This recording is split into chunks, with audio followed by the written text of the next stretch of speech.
વડોદરામાં બાંગ્લાદેશમાં હિન્દુઓ પર થઈ રહેલી અત્યાચારનો વિરોધ કરવામાં આવ્યો છે। ચિન્મય કૃષ્ણદાસજીની મુક્તિ માટે મૌન રેલી યોજાઈ અને હિન્દુ જાગરણ પ્રેરિત સંઘર્ષ સમિતિએ કલેક્ટરને આવેદનપત્ર આપ્યું તો મોટી સંખ્યામાં હિન્દુ સંગઠનના લોકો પણ જોડાયા હતા। ત્યારે સર સયાજીનગર ગૃહથી કલેક્ટર કચેરી સુધી મૌન રેલીનું આયોજન કરવામાં આવ્યું હતું। मौन रेली आयोजन करवामां आव्युं छे। अपना पड़ोसी देश है बांग्लादेश, एमां हिंदुओनी उपर अमानुषी अत्याचार धर्म ने लईने थई रह्यो छे।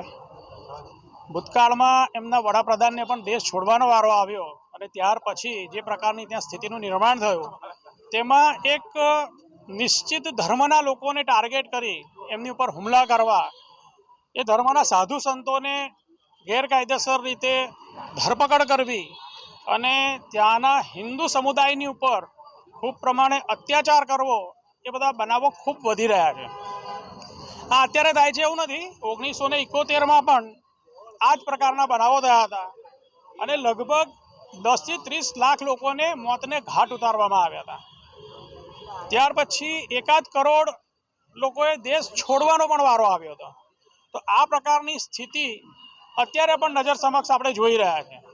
तो एना भागरूपे अत्यारे एक मौन रेलीनुं आयोजन करवामां आव्युं छे अने सरकारश्रीनुं ध्यान दोरवा माटे अत्यारे एक मौन रेलीना भागरूपे अहींयाथी सयाजीनगर गृहथी नीकળી અને कलेक्टरश्रीनी ऑफिसे पहोंची અને तेमने आवेदनपत्र आपवुं ए प्रकारनुं આજના કાર્યक्रमनुं आयोजन करवामां आव्युं छे। विश्वभरमा वसता तमाम हिंदुओने मात्र मारे एवुं ज कहेवुं छे के बधा एक ज मंच नीचे आओ, बधा युनिटीमां आओ, एकतामां आओ अने जे अमुक देशोनी अंदर जेम के बांग्लादेश ने पाकिस्ताननी अंदर जे हिंदुओ पर अत्याचार थाय एनो जवाब ईंटनो जवाब पत्थरथी आपता शीखो तो ज आगळना भविष्यमां आपणे स्ट्रगल कोईपण कंट्रीमां नहीं करवो पड़े।